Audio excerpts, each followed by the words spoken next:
দাও না, তোমার ছবি তুলে দিচ্ছি। দাও ফোনটা দাও। না না, আমি ফটো তুলবো না, আমি কলেজের ভিউটা তুলছি, কলেজের ডেকোরেশনটা তুলছি।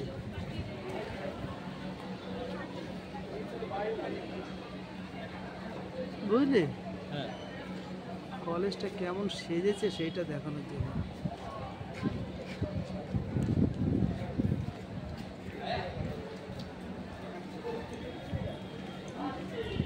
ম্যাডাম ম্যাডাম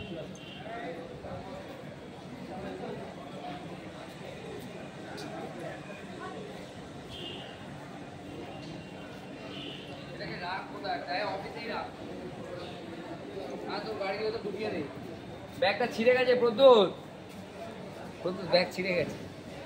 কোথায় নিয়ে যাচ্ছিস তুই? ইলেকট্রিকের লোক লাগবে।